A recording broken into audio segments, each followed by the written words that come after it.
I want to remind you that the December meeting is here at 9 o'clock like today. But in January, we're going to try the Jack Miller, and we're going to go back to the 9:30 time. And also, as you'll be reminded a number of times, that's going to be on January 8th, the second Tuesday in the month, okay? Amy wanted me to let you know that there are some new green covered member directories. I think they're out here by the coffee area. So if you feel that you need one, which I'm sure you do, and if you don't find them there, they're going to be at the HASP office. This year I voted by absentee ballot.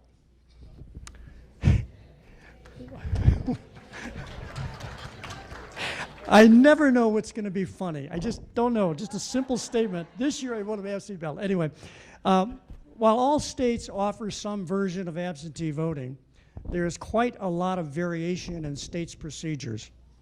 For instance, some states offer no excuse absentee voting, allowing any registered voter to request an absentee ballot without requiring that the voter state a reason for his or her desire to vote absentee. 3 states, Colorado, Oregon, and Washington, conduct all elections by mail, sending ballots to all eligible voters in each election.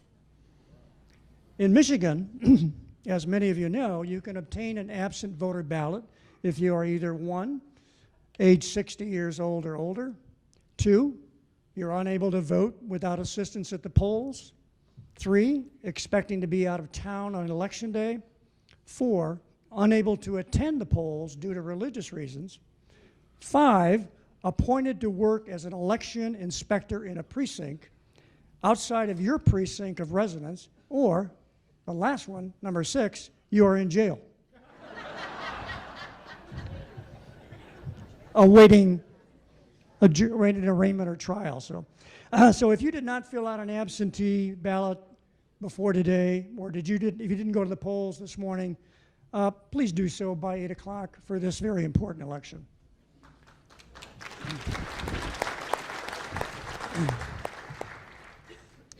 Recently, 40 members of HASP, and I see many faces in the room, went on a bus trip to Mackinac City for an overnight. That wasn't our goal. That's about how we got started. The next morning, we ferried to Mackinac Island for the annual closing of the Grand event. Part of the fun, besides staying overnight in this famous Grand Hotel, was our participation in moving furniture off the front porch into storage. This 10-year-old closing of the Grand event included a historical lecture, breakfast and dinner buffet, and the freedom to visit all parts of the hotel.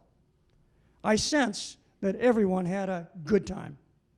Thank you, Lou Hallisey and Anita Brooks with the Special Events Committee for arranging this well-planned trip. As you leave today, you will see a table staffed by HASP members out this door who volunteer at the Holland Museum. Please stop at the table to learn about new volunteer opportunities at the museum. Carla Verschure, our membership chairperson, will now introduce guests and new HASP members.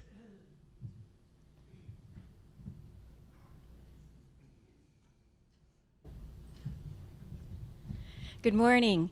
Obviously, blustery weather doesn't keep HASP members away, nor did it keep 17 guests and visitors from joining us today. So if you are a guest or a visitor, would you please stand so we can give you a hearty HASP welcome?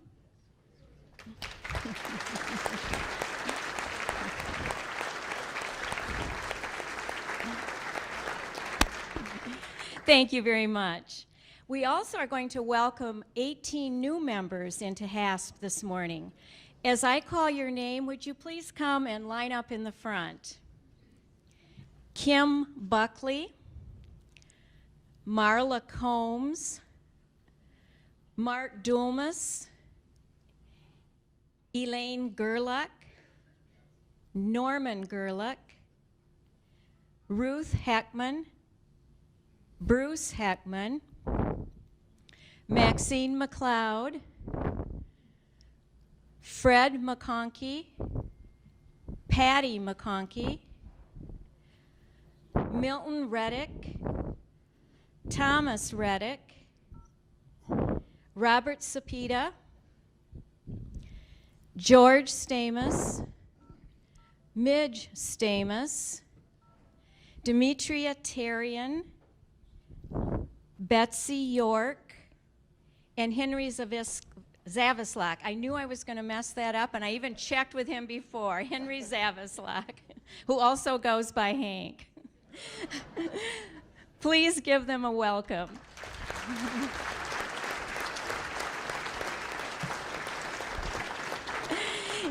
Thank you. You may be seated. And I'd like to remind our new members, if you have already registered for our new member orientation, which will take place right after this meeting, Doug Walford will be out in this area, and you can join him, and he will walk over with you to the HASP classroom. If you prefer to go on your own, that's fine, and we'll greet you there at the classroom. Thank you. Thank you, Carla. Our speaker this morning is Ernie Ostuno, who became interested in the weather while growing up on a farm in Connecticut. He graduated with a meteorology degree from Western Connecticut State College in 1993. Ernie began his career in the National Weather Service in State College, Pennsylvania, in 1994. He became lead forecaster at the National Weather Service in Grand Rapids in 1999. And has been forecasting the fickle weather in West Michigan for almost 20 years. His interests include gardening, rock collecting, and writing about weather history. The presentation today, among other things, will cover the challenges of weather forecasting in the Great Lakes area. Please join me in welcoming Ernie Ostuno.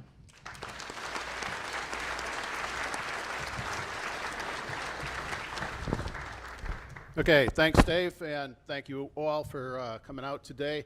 Audio level in the back, okay? All right. So I went for alliteration in this talk's title, but the wild world of weather in our water wonderland. Do you remember the old license plates, Michigan, America's water wonderland? I thought that was a really nice phrase, so I used that. But basically, it is a challenge to forecast the weather around here, especially with the effects of Lake Michigan on our water wonderland in terms of lake effect snow particularly. Quick personal history. I'm not running for anything, which is the good news. Thank you. So I'm not going to be calling your phone every 5 minutes. You won't hear from me after today, even if I was, probably for a while. But I grew up on a farm in Connecticut, and that's how I got interested in the weather. Obviously, farm work, as some of you probably know very well, is very weather dependent. I remember telling my father, you know, we don't have to move irrigation pipes. I see cirrus clouds. That means it's going to rain in 18 to 36 hours. To which my father responded, we're going to keep moving pipes until it actually does rain.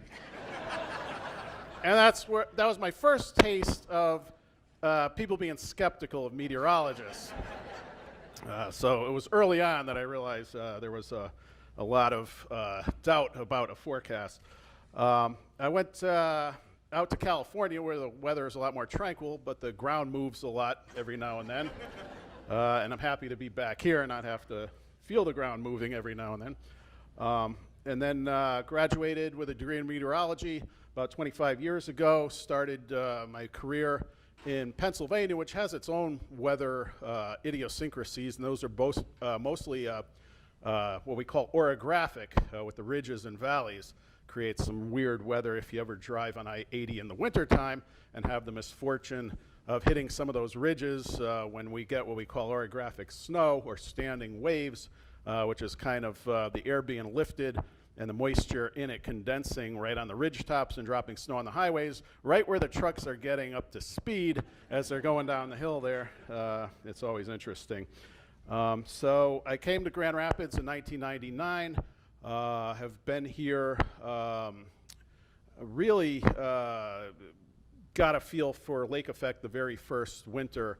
And it wasn't pure lake effect, it was what we call lake enhancement. So you have like a little clipper going by.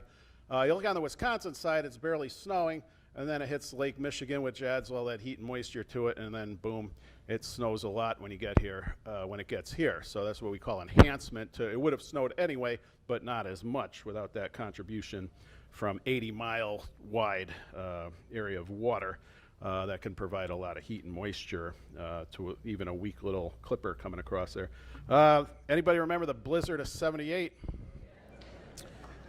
Well, there were two of them that winter. There was actually one in February. The one that hit here was the end of January. Out in Connecticut, we had mostly rain from that storm. We were in the upper 50s. A lot of the snow that had fallen in a very stormy January of '78 there melted. Then we went into a spell of cold weather, and then we got our blizzard that came up the East Coast classic nor'easter with about 2 feet of snow and 3 or 4 foot drifts. This picture was actually taken 2 weeks later when the snow had settled a bit. It was right after the storm. The drifts were to the tops of those greenhouses there, so we did a lot of plowing and moving around with snow for that storm. Quick look at the weather service structure. We have 122 offices around the country. In the lower 48, there's your coverage, and there's also dots there you see for Alaska has some offices. Even way out in Guam and Hawaii and Puerto Rico. And we have, you probably heard the term Doppler radar. Those dots are really locations of the radar network and the coverage. And this is how Michigan is broke out. We got 23 counties for the Grand Rapids office, covering roughly the lower quarter of the lower peninsula, so the southwest part of the lower peninsula. We have 23 people in our office. 15 of those are meteorologists. We also have a hydrologist for river forecasts and flooding issues. We have an I-tech and a bunch of electronic techs and administrative personnel. If you ever go to the Grand Rapids airport, look to the north, you see that big volleyball looking thing up on the tower. That's our Doppler radar dome. There's a radar dish inside there spinning around, sampling the atmosphere. What is our mission? Well, basically, it all boils down to protecting lives and property from severe weather. Whenever you hear the do-do-do-do-do-do-do with the emergency alerts going off for severe thunderstorm warnings, flash flood warnings, tornado warnings, that's us sending out the warnings. Now, also, if you have a group or even individuals that are interested, really interested in the weather, we do tours of our office. You could go to our website, which I'll show at the end of the talk, and send an email to the webmaster if you want to set up a tour of the Weather Service office. So basically what we're doing is, yes? I need to do something different with your mic. Okay.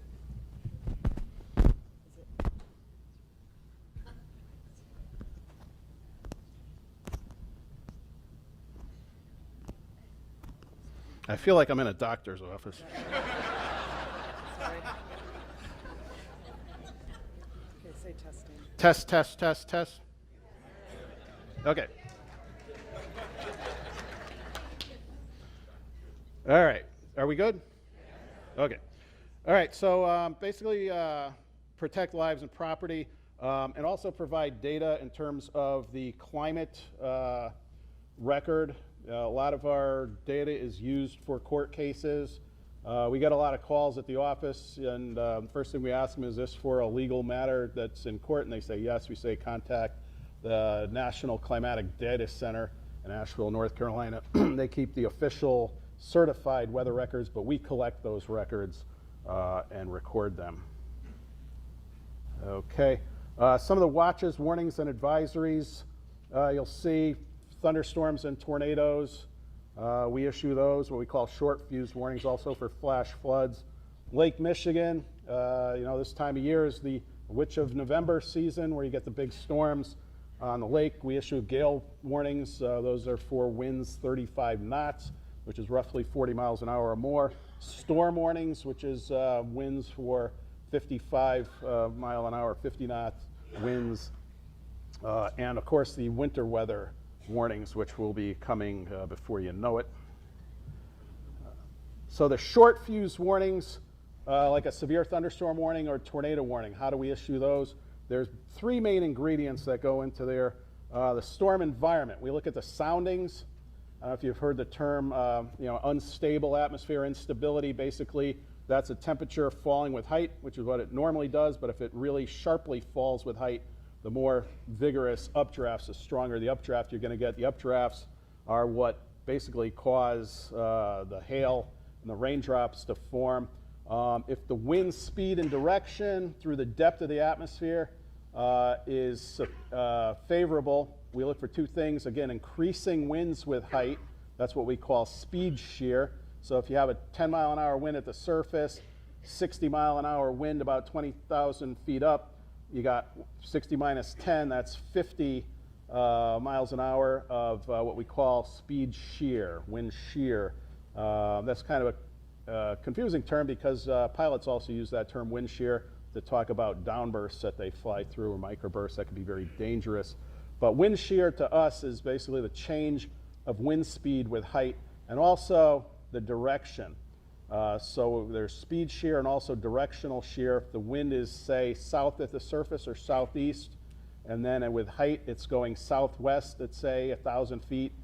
At 5,000 feet it's west, and then as you go up 20,000 feet northwest. So you get that turning of the wind direction with height. That helps those updrafts start rotating. And you might hear the TV meteorologists talk about a rotating updraft, what we call a supercell thunderstorm. Those are the storms that produce the strong tornadoes. Okay, those are the storms that are going to cause large hail, damaging winds, and in extreme cases, tornadoes strong enough to destroy houses and buildings. I'm going to talk about a couple of those tornado outbreaks that we've had historically and unfortunately have not had for a very long time. So the storm environment's number one, radar signature. We look at the Doppler radar, both what we call reflectivity. The radar beam goes out, it hits what we call a reflector, such as a raindrop or hailstone. Some of that energy is returned to the radar. It's plotted, and its intensity tells us whether it's heavy rain or hail. It gives us a good indication of what's falling out of the cloud. And then we look at the Doppler velocity, and that gives us a good indication of whether that updraft is rotating strong enough to produce a tornado. Usually we're going to see that rotating updraft as the parent circulation to the tornado. It's going to kind of scale down to the ground and form a tornado near the surface of the ground. There's still some question as to how exactly the tornadoes form. One of the theories is you'll get a very strong downdraft that'll form little whirls, little vortices near the ground, only a couple hundred feet deep, and then they become superimposed underneath the rotating updraft, and there's a connection between that low-level swirling that's going on and the rotation in the updraft, and it stretches those little whirls into one large rotating vortex that becomes the tornado.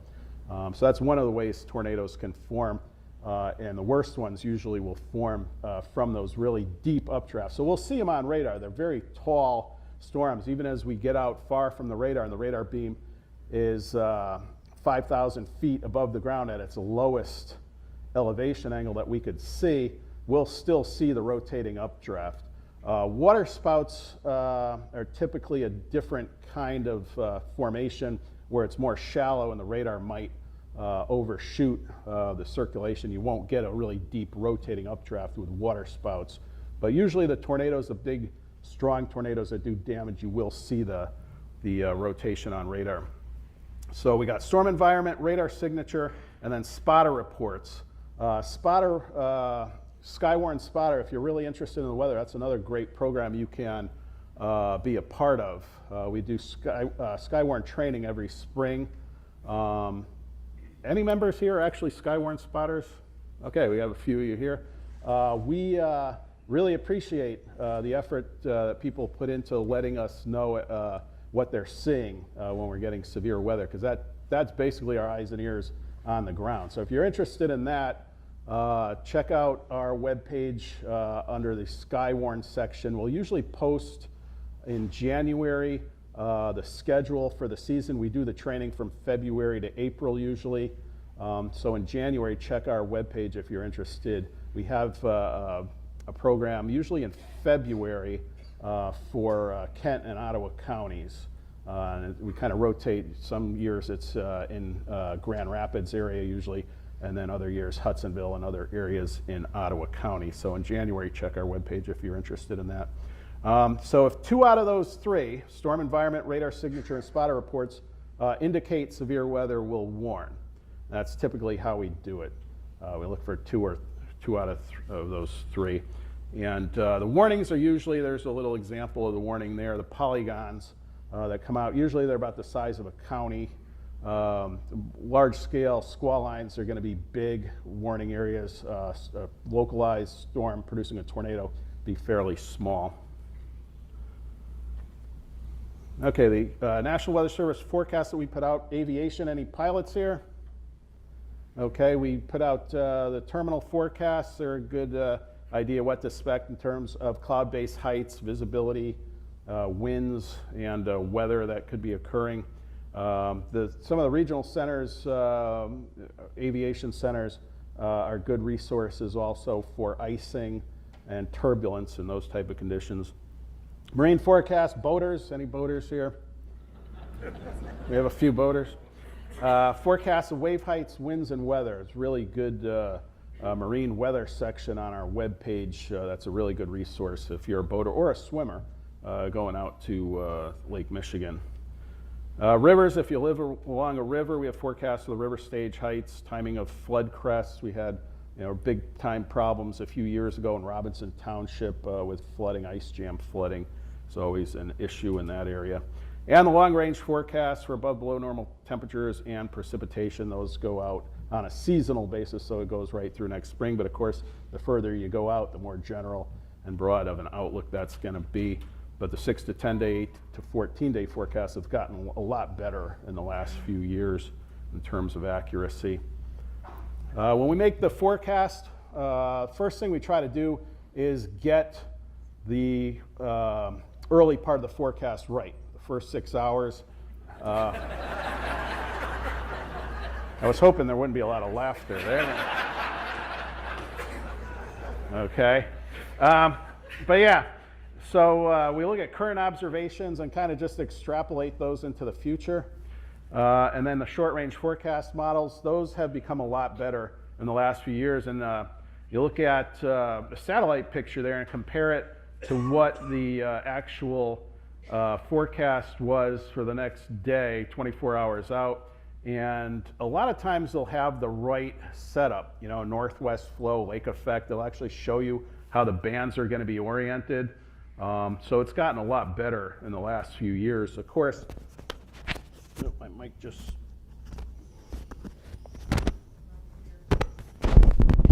I need bigger ears.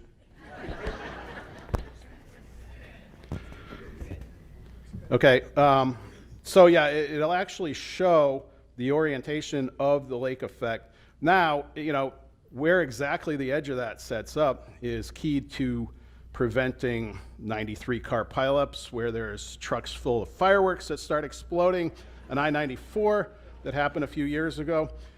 You've probably seen the YouTube video of that. So what happens is you get cars driving at 80 miles an hour, and the pilots will understand you go from VFR to IFR, which means you go from visual flight rules to instrument flight rules very quickly.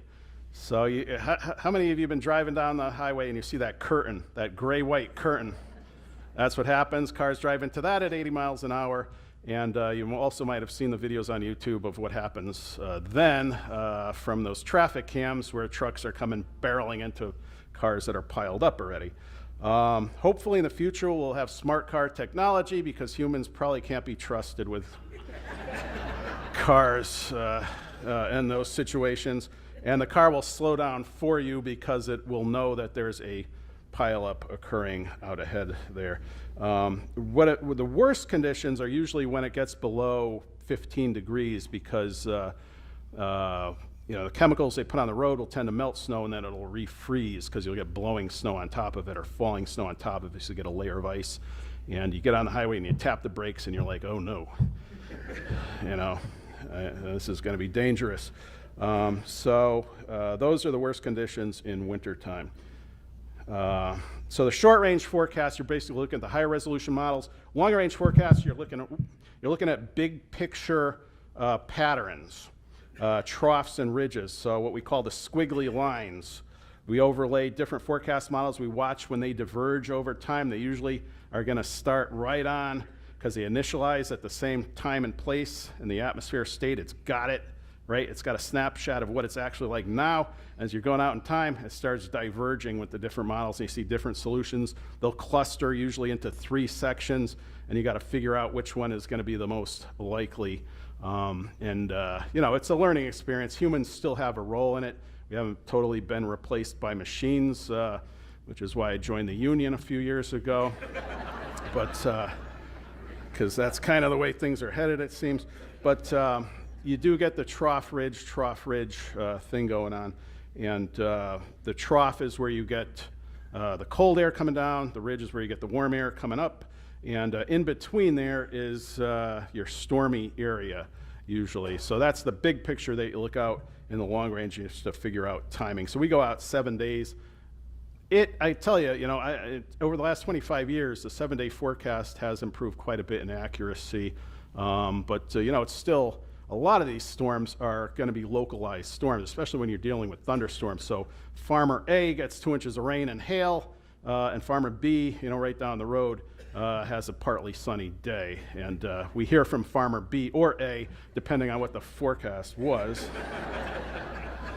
But that's, how variable it gets, especially around here with lake effect snow and that kind of thing.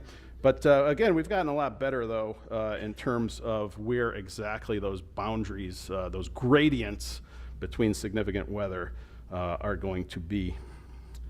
And then finally, after we get all the data processed in our heads and get an idea, a picture of what we think the forecast is going to be, we go around talking to the surrounding offices. So Chicago is on the other end of the lake, and they're like, yeah, whatever, we're not going to get any of that stuff.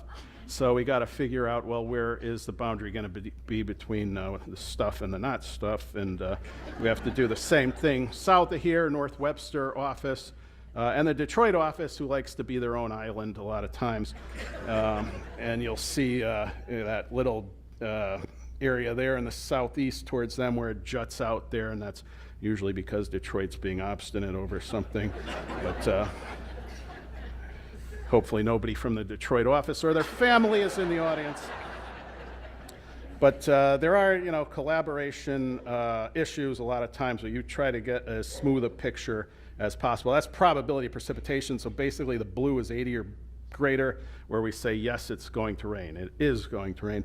And then you see the gradient on each side. Of course, with lake effect snow, you go to a factor of 1/100th of that in your gradient. And you know how that works.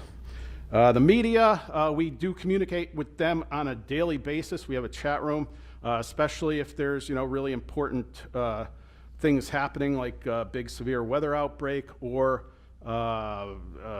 blizzards and that kind of thing. We talk to them a lot about that. When they go, to wall-to-wall coverage on a tornado outbreak or something like that, we are sharing reports. They'll have their spotter reports, we'll have ours, and we'll put them out there and let everybody know what's going on. And media is really good about that. There is a competition factor, between the different media outlets, but they do share, life-threatening stuff with everybody. The mission is the most important thing. So, any questions on any of the forecast stuff? Yeah, over there.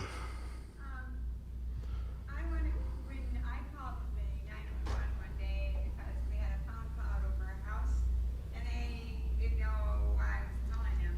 Who do you call if you stop?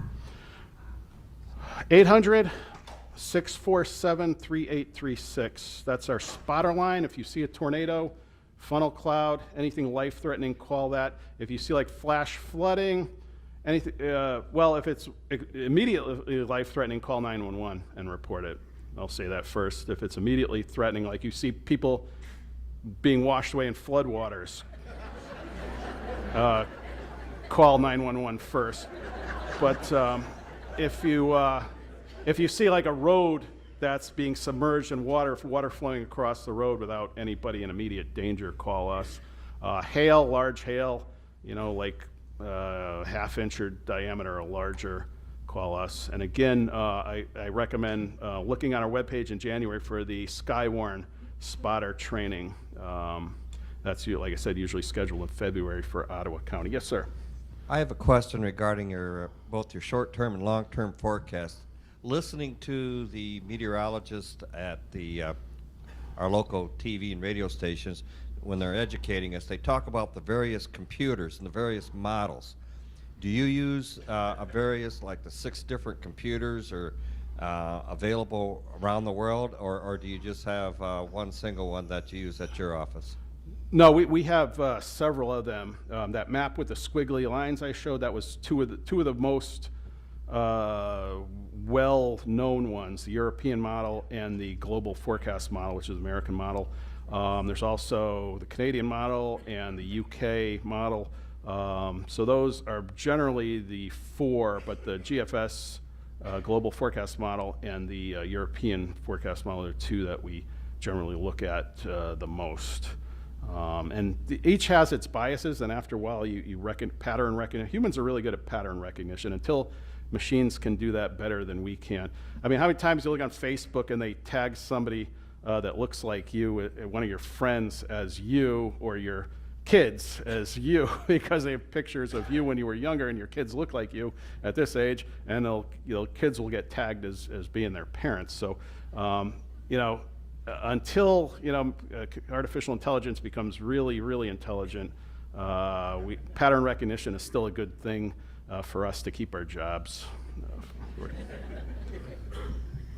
Yes. Yes, sir. What causes the tunnel effect?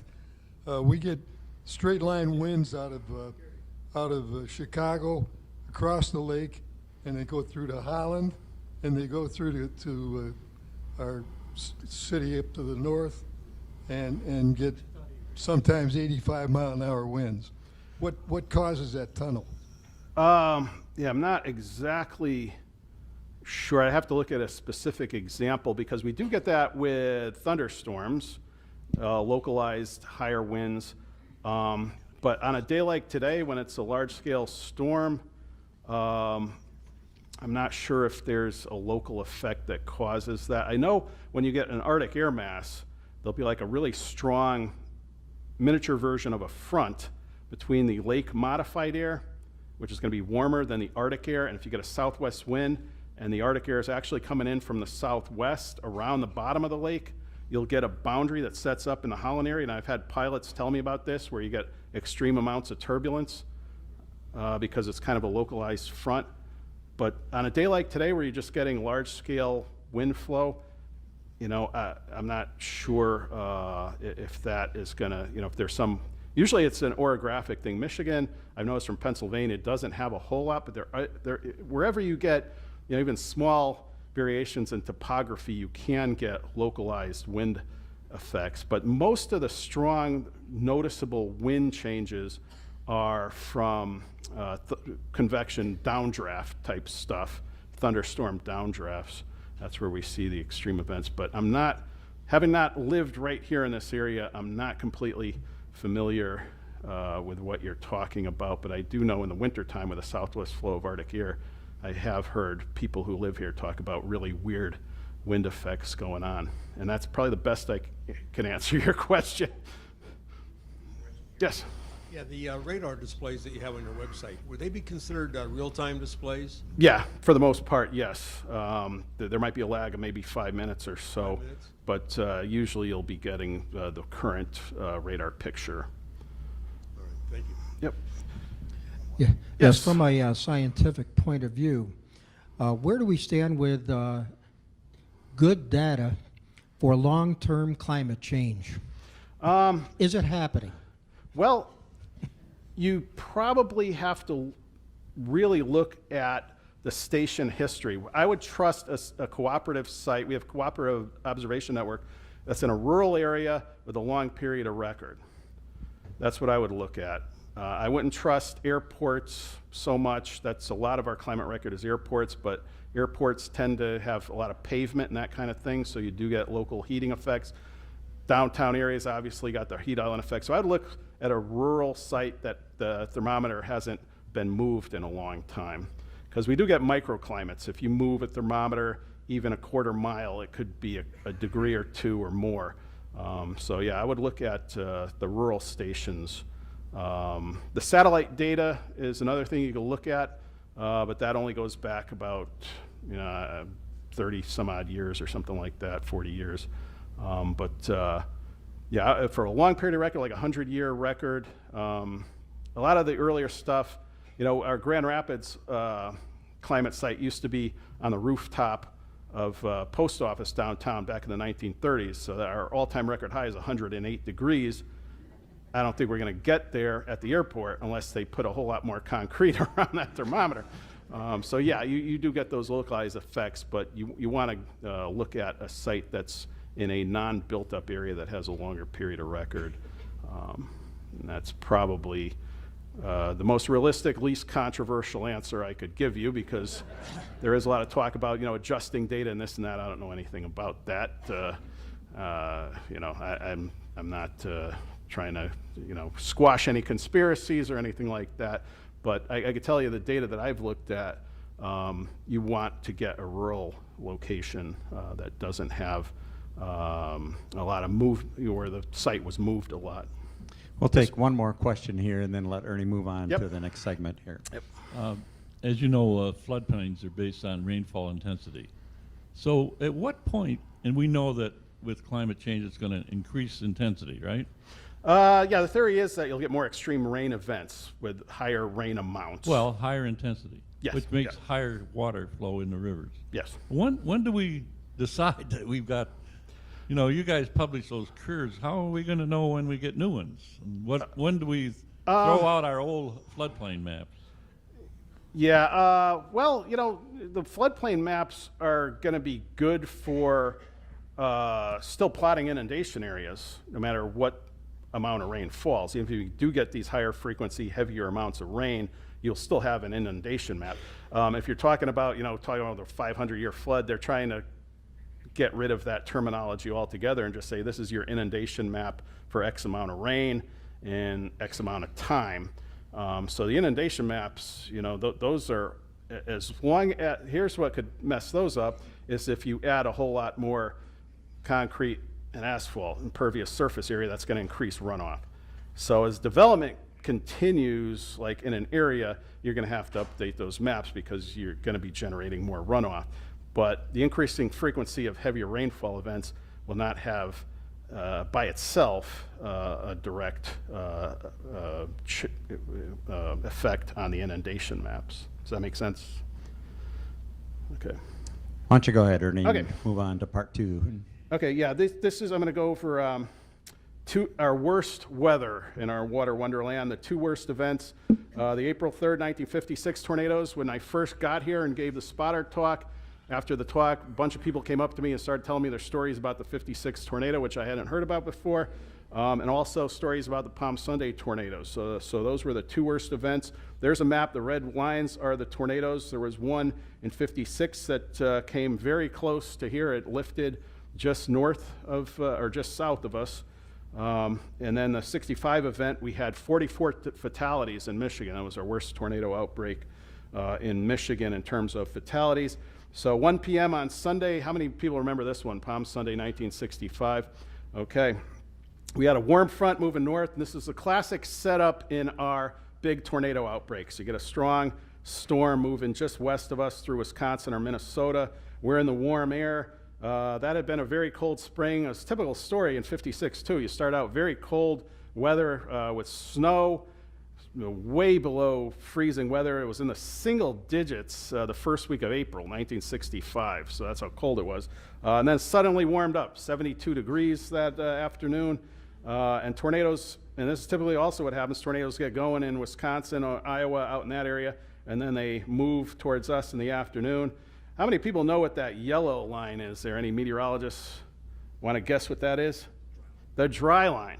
That's something you typically see in West Texas. What's it doing up in Chicagoland? Well, that's how strong the circulation, what we call the jet stream buckling, where you get very warm air from the Gulf comes up at low levels. You get dry air from the desert Southwest coming in, and then cold air from the Northwest. So these storms are really strong, and the circulation, the winds are great enough to transport those air masses far, far away from their points of origin. So as we go into the evening, by the way, these red stars that you see on the map there, those are actually the tornadoes. See how they're getting closer, and they're towards the Milwaukee area there at 4 p.m. And then 7 p.m. across the lake. Lake Michigan does not help us in these situations. The winds are strong enough to mix out that cold air near the lake, and the tornadoes can come right across the lake and hit Holland. It's very rare that we get those situations, but they could happen. So some of the worst tornadoes, you see those two stars in very southern Michigan near the Indiana line there. Those were two F4 tornadoes capable of destroying houses. They moved through about 5 to 10 miles apart within a half hour. Some people who were injured in the first tornado were killed in the second tornado. So these are extreme events we're talking about, and we've gone a long time without them. Finally, it was still going at 11 p.m. You think 11 p.m. At night on April, it should not be seeing that kind of event, but these are extreme type setups. So the one that hit Comstock Park started near Allendale, went all the way to Cedar Springs, 34-mile path of destruction, path with a half mile to 3/4 mile, 6 people killed, 85 injuries, rated EF4, strong, well-reinforced buildings were heavily damaged. There's the path with that one. Here's some of the damage. The house is completely destroyed. That was the Wicks Lumber Company just north of 96 there, Swan Inn in Grand Rapids, and just wholesale destruction. Did you know we had a tornado alley in Michigan? This was the 1956 storm and the Palm Sunday storm just north of Grand Rapids. See Belmont up towards Rockford and that area. They kind of paralleled. There were several farms there that got hit by both of them. And those poor farmers, here's one of them that got hit by both the 56 and 65 tornadoes. So you got a 50-mile path with one of them, 35-mile path with the other. They're moving in generally the same direction, but they crossed paths and parallel paths in that area. How many people remember the 56 or heard about it? Just about everybody of that age that was born then either heard about it or remembers it.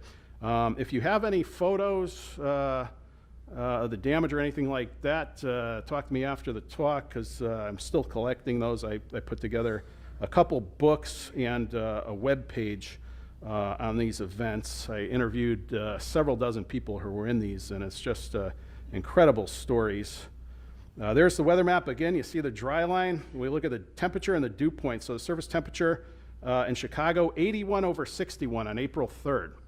That's a summertime air mass. And then you go to Rockford, 71, dew point is 28 degrees. So that tells you that that's an extreme dry line type event that you usually see in northern Texas. You don't see that very often up here. When you do see it, you know something really weird is going on, and you got to watch out. So the first tornado, this was the path of it, came right off Lake Michigan. There was a fellow who was at the Denison estate. His father was a caretaker there. They heard this weird roaring sound, looked out the window. They saw stuff fluttering around. They thought it was leaves. As it got closer, he noticed one of the things was a screen door about 200 feet in the air. And he goes, boy, this is unusual. It's not something you see every day. And then it hit, and they were very fortunate. You remember seeing a tree get ripped completely out of the ground and just kind of leaning over and falling over, and then the storm was gone. But it did some incredible damage. You can see it before and after of that house there. There were 3 people there. One of them was picked up on the front porch and carried about 200 feet and set down gently in a field. So they were very, very lucky. You see what happened to the house there. Nobody was killed in that tornado. There's an actual photo of it near Grafskap, and it's coming towards Holland. and then it lifted just as it got into Holland. So we're very fortunate here. The next one touched down over towards Friesland about a half hour later, went through Hudsonville, killed over a dozen people there, and then into Standale. And there was 4 more fatalities in Kent County. I-196 wasn't there, of course, but mile marker 59 is where it crossed. So when you're driving through there, you see mile marker 59. That's right where it crossed the highway there. And there's the path through the northwest part of Hudsonville with the fatalities listed. Very tragic stories. Again, I have a book DVD on both these events. If you're interested, see me after the talk. There's some of the photos of the actual tornado. I mean, this is not something we're used to seeing in Michigan, and people at the time, you know, they were like, this doesn't happen in Michigan. That was their mantra. Some of those were actually literal last words. We don't get tornadoes in Michigan. There's where it went through Grand Rapids, 4 more fatalities through the northwest part of town, Walker, Standale area, Comstock Park.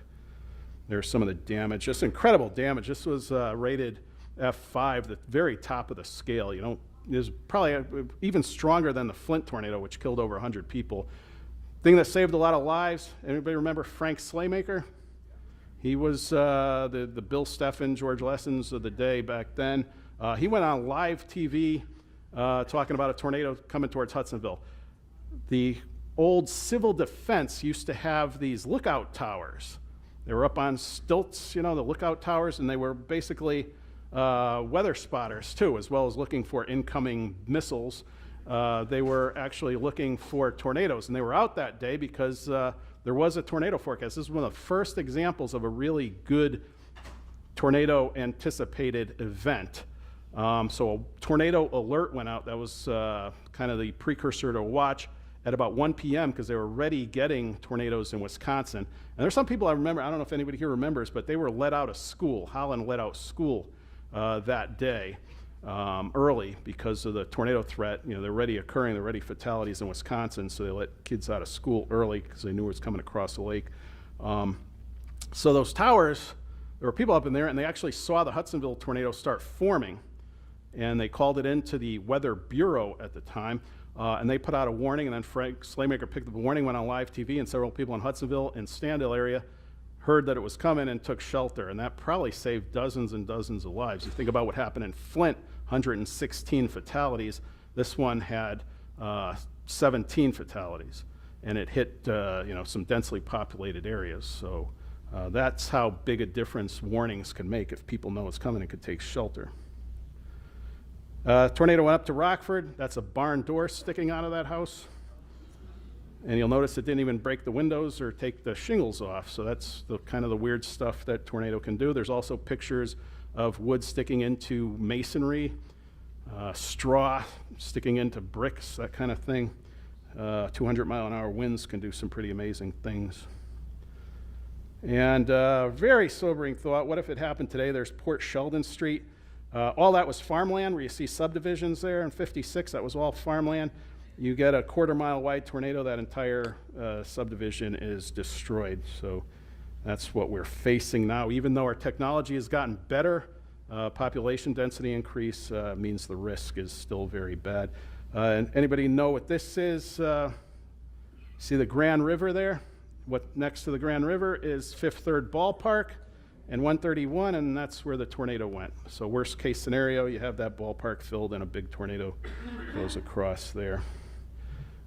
We've been lucky, and I throw this statistic out so many times that I've memorized it. We've had 19 violent tornadoes in a 24-year period. 1953 was a Flint tornado. 1977, the Augusta tornado. That was the last time we had a violent F4 tornadoes. Those are tornadoes with wind speeds strong enough to destroy a house, completely destroy a house. So 19 of them in that 24-year period, and 0 since. 42 years going on. So complacency is a problem. We have had F5 tornadoes hit all around us, Wisconsin, Illinois, Ohio, and Pennsylvania, but we have been lucky. Safety tips for tornadoes: get below ground, storm shelter, or basement. If you don't have one, small interior room on the lowest floor of a sturdy building. Cars and strong tornadoes will go airborne. Most tornadoes, weak tornadoes, you could ride them out in a car, but if you see, you know, parts of buildings flying up in the air, that's worst case scenario. you get out of your car and just run and get in a ditch. So if you're cut out in the open, hit the dirt. Most deadly part of the tornado is flying debris. So just make yourself low as possible. Find a ditch or culvert, protect your head and torso. Highway overpasses should be avoided. The wind can get funneled into there. I have a Facebook page. It's called West Michigan Tornadoes of April 3rd, 1956, with a lot of good photos there. Grand Rapids Facebook page for your forecasts. That's a good source of general forecast information to give you a good idea what's coming. If you're not too squeamish about looking at details on snow and that kind of thing, that's a good source. And our homepage, which is weather.gov/GRR, and this is where you would go if you want to set up a tour of the office. Go to that page and email the webmaster. His contact info at the bottom of the page. Also, if you're interested in being a Skywarn spotter, you can go look on this page January, early February, and find out when the training is going to be. And again, you can click on the map there and get a 7-day forecast. So that's a good site to bookmark. And also, like I said, I do have the books if you're interested in the 65 and 56 tornado outbreak.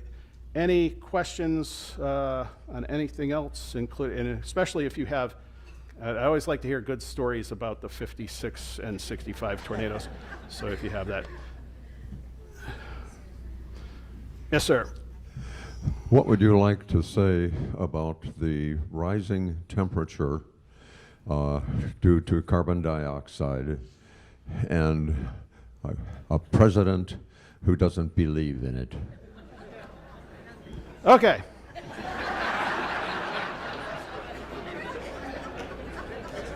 Next question. No. No, I mean, unfortunately, that has been heavily politicized. We do know that if we removed all the carbon dioxide from the atmosphere, the temperature would drop about 59 degrees Fahrenheit, and we probably wouldn't be doing as well gardening, certainly. So yeah, adding a lot of carbon dioxide to the atmosphere is, I think the worst part of it would be in terms of immediately, most of the warming occurs in the Arctic. Okay, so we don't notice it, and it's at nighttime in the Arctic, and we have seen that response already manifest itself. That has other implications for us in mid-latitudes. One of those is heavier, more extreme precipitation events, and that could be both rain and snow. You know, we've seen a lot of records set for snow as well as rain. So extreme precipitation, as was mentioned earlier, is definitely a problem, especially where you're dealing with city runoff and that kind of thing. Hurricanes, tornadoes, they're doing a lot of research now, a lot of cutting-edge research. Will there be increased wind shear in the tropics that would offset warmer sea surface temperatures? So that kind of issue still has to be ironed out. We have seen an increase in rapid intensification of hurricanes. So that's one way that warmer sea surface temperatures could manifest itself. But I think the strongest signal is warming at high latitudes, especially at night in the winter. That doesn't directly affect us, but the effects of it in the Arctic could have, cascading effects at mid-latitudes. So there's a lot of uncertainty, just like with any forecast, there's a lot of uncertainty on future climate, how it directly manifests itself to impact us.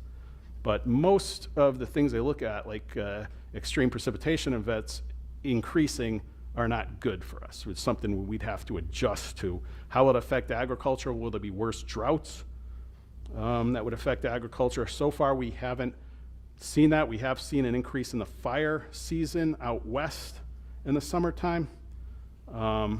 Is that directly correlated to it? Well, we could say, how does Lake Michigan affect our weather? We know sometimes it's not a direct correlation, and sometimes there is. Sometimes there's a mixture where it's enhancing what's already happening. Like I mentioned with the clippers coming across Wisconsin, they're not as bad on the other side. You're adding more heat and moisture, and then they're worse on this side of the lake because of that addition, that extra addition of heat and moisture.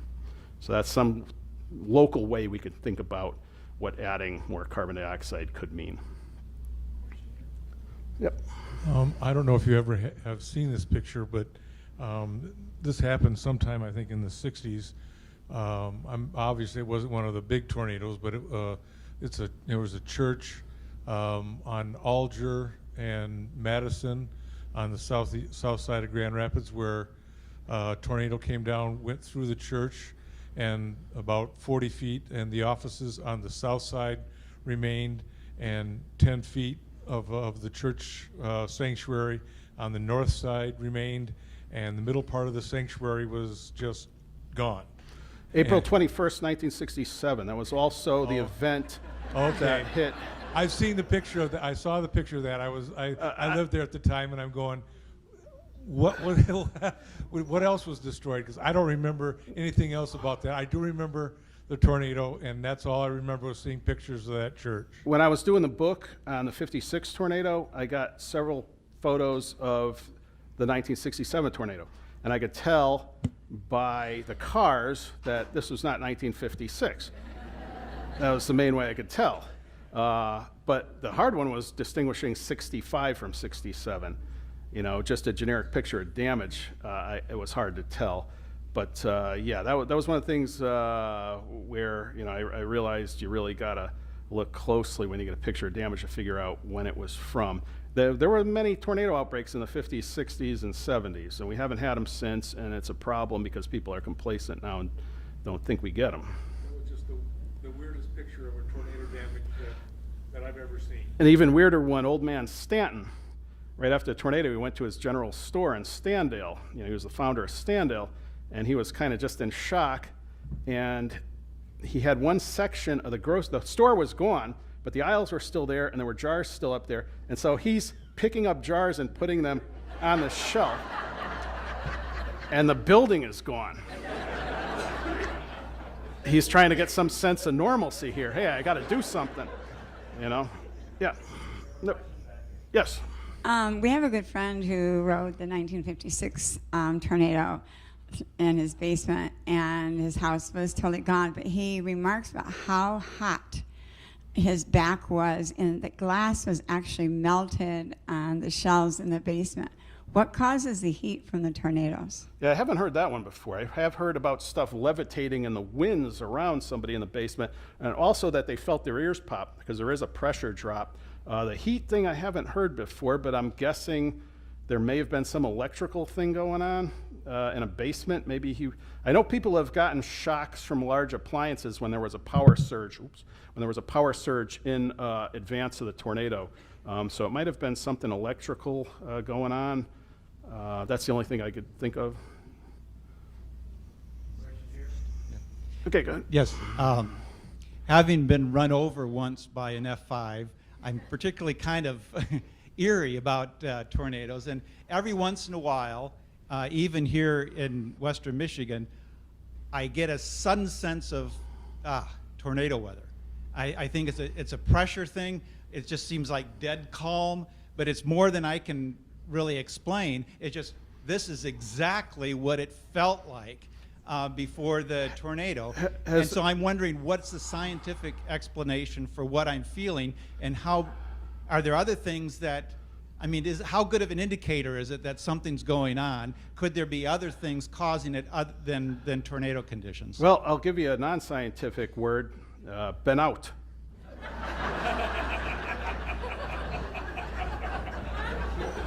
I kept hearing that word over and over again when I was interviewing the farmers, especially the ones that had been to Iowa and had experienced tornadoes.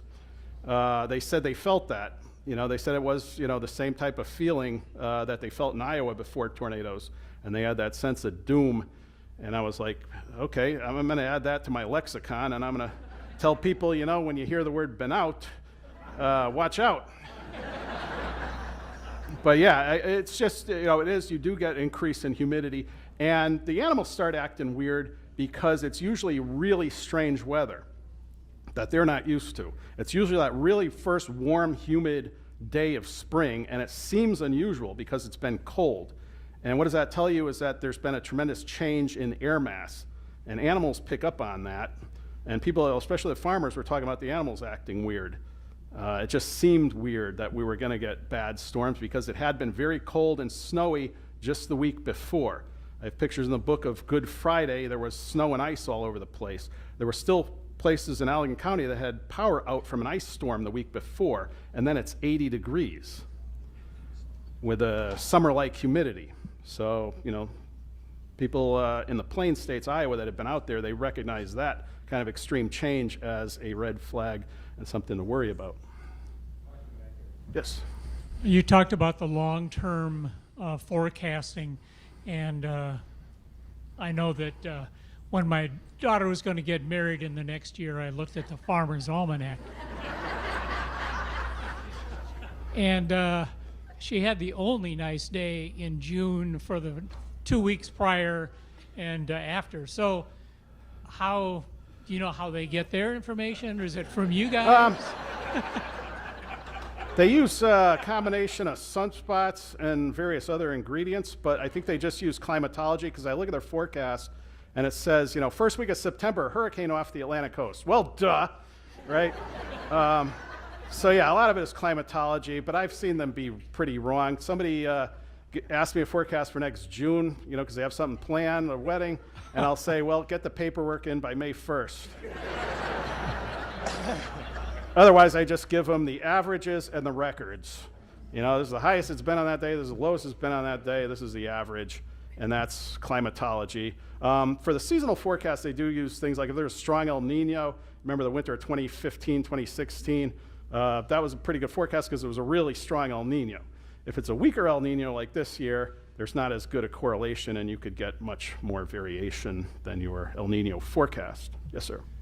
In our experience of tornadoes limited in Michigan, they always seem to be moving from the west and the south in that direction. Is there anything typical about that? Yeah, usually the large scale, you could think of, you know, a water, a stream, and you see the little whirlwinds.